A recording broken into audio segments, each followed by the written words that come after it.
Yesterday was absolutely gigantic for Pokemon news.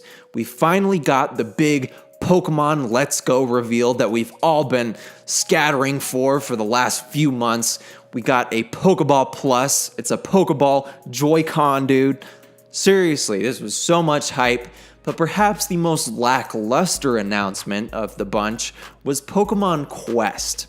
A lot of people were a little confused when this was first announced, as it was kind of advertised as a Switch game at first. We were like, that's Pokemon Switch? But they quickly clarified that this is indeed a mobile game that will also be on Switch.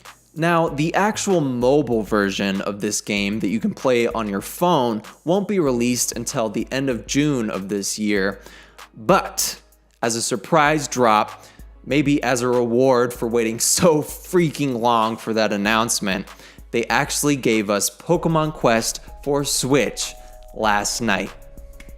I know, I can just feel your excitement coursing through me, but hear me out. I wouldn't compare this to something like Pokemon Mystery Dungeon for the 3DS, but this is the next spin-off game, and the first one for Switch.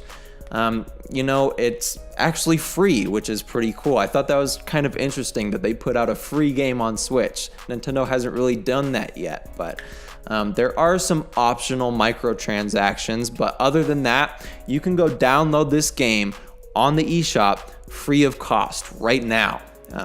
I've played about 5 hours of this game so far, and I've already got a pretty good idea of who's gonna love this game and who is going to hate it.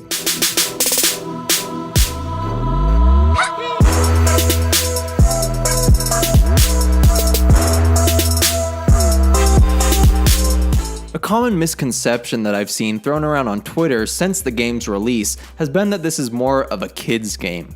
While you might be able to argue that mobile games in general tend to cater to a kid-friendly or casual audience, I wouldn't say that this game was specifically made for kids at all. Instead, I'd say that this is the Pokemon Company's take on the Clash of Clans, Farmville, or Dragonvale type genre. When you first arrive on the island, you're introduced to the narrator, or sort of guide of the game, who's an AI drone character called Moby, who was actually created by the Sylph Company, which is a cool throwback to one of the most memorable story arcs from the original Gen 1 games. You'll get to choose from 5 starter Pokemon, being the original 3, Pikachu, or Eevee, and immediately you set off on something called an expedition.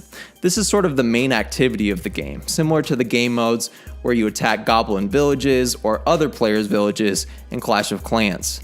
The only thing you're able to control is your Pokemon's special moves, otherwise they'll just move and auto-attack on their own.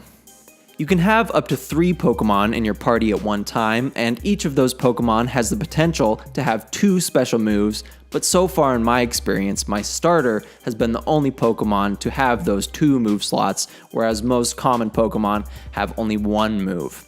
You can buy items that increase the chance of finding Pokemon with 2 move slots, but I'll get more into that later. The moves are based on core series abilities, and some feature buffs and debuffs as well, which adds quite a bit of depth to the whole move system. For example, my Eevee's knockdown move does quite a bit of damage, but also does some recoil damage to the user as well, symbolized by this red square with an X in it. Also, I have an Onix, which is a sort of tankier Pokemon, which has a move called Rock Polish that increases its defense for a short amount of time. You're generally stuck with whatever moveset you receive that Pokemon with, but there is a training mode where you can sacrifice up to 3 of your Pokemon that you might not care about as much in order to level up a single Pokemon and change its moveset.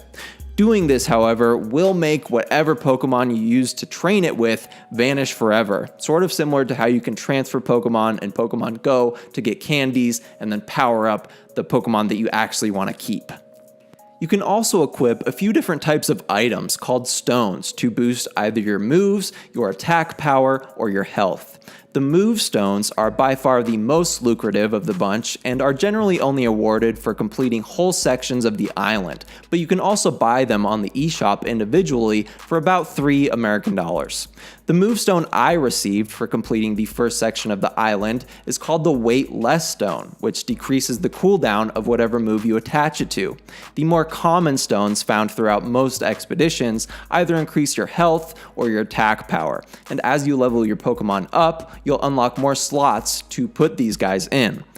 There is a chance to find more rare types of health or attack stones with up to 3 additional effects, such as a boost to critical hit damage or a boost to HP regeneration, but these are kind of trivial leveling up, as you generally just want to go for the stone with the highest general attack power or health, but they might come into play in the sort of end game of Pokemon Quest.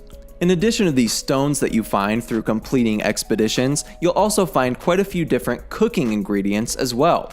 These are differentiated by quality and color and can be used at your home base to cook up meals that are going to attract new Pokemon. Your home base can be decorated with different items, but you'll start with a single cooking pot in the center of the base. Here is where you can combine different ingredients to cook things up and discover recipes. Putting together 5 different colored basic ingredients will result in a basic stew, which in turn will attract mostly basic Pokemon such as Rattata or Pidgey. Using ingredients of all the same color, however, will create a stew that attracts Pokemon of that color. For example, I combined some of my basic gray ingredients with some of my higher level gray ingredients that made a gray stew, which in turn attracted the more rare gray Pokemon, Onix. There's 18 different recipes to discover, and I'm still trying to figure out how they all work, but overall, I think the system is pretty cool. In order to actually cook these recipes, all you have to do is just play some expeditions. It doesn't matter if you win or lose the expedition, but you'll have to complete them to progress. Recipes using only minor ingredients will only take 2 turns to cook, while using the stronger ingredients like my Onix stew will take 5 expeditions to complete.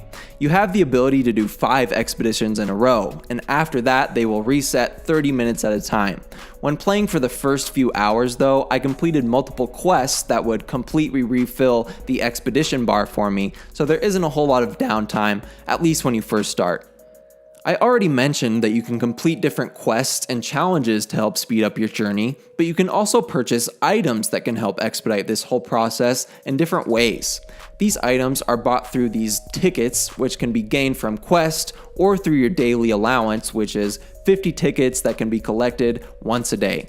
I thought that you might be able to buy these tickets with real money as well, but that isn't the case. There are a few things that you can buy with real money, but I really like the fact that you can't buy these tickets themselves. It makes it feel a lot less like a pay-to-play game. Instead, you can just buy several different bundles that come with some helpful items and 1 or 2 new Pokemon. These items are called decorations and can be displayed in your home base, but also have a helpful effect depending on which you buy. Most of the bundles include decorations that will increase the amount of tickets you can collect per day, or increase the chance of 2 Pokemon showing up for stew instead of just 1. You can also purchase different decorations with tickets. Some of the basic ones will increase the drop rate of certain colored ingredients, and some of the more expensive advanced ones can do things like increase the chance of getting a Pokemon with 2 slots for moves. I've said it before on this channel that I'm usually not a fan of mobile games just because of the predatory way that most of them try to get microtransactions out of you every single day. But this game is more like Super Mario Run, where you can just pay $5 or $10 one single time to just get a better version of the game, and not boost your way up the ladder by spending hundreds of dollars on some virtual currency. I will say though that I was going to buy the $10 package, but decided not to after I got my Onix, because my Onix had literally 6 times the HP of all of my other Pokemon, which let me blow through most of the second and third sections of the island. I'm still considering buying the $10 package, but it really isn't necessary to spend any money at all on this game to have fun.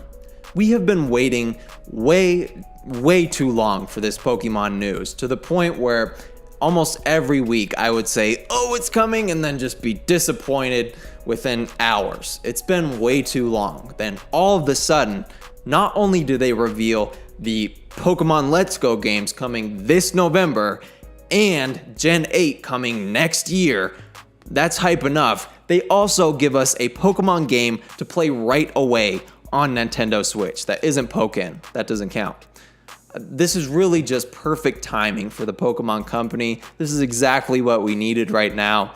A lot of people are just gonna brush this off as another stupid casual game, which it kind of is, but if you enjoy games like Clash of Clans or Dragonvale, you're definitely gonna enjoy this. This is one of the best games of that type of genre, and it's just a plus that it happens to be centered around Pokemon.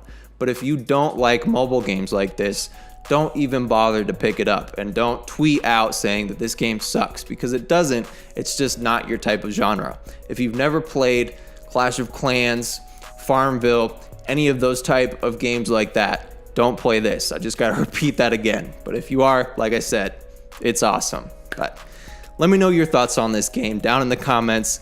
Leave a like on the video if you enjoyed, and subscribe to my channel for the latest Switch content available. This has been Max from Max Culture, and thank you so much for watching.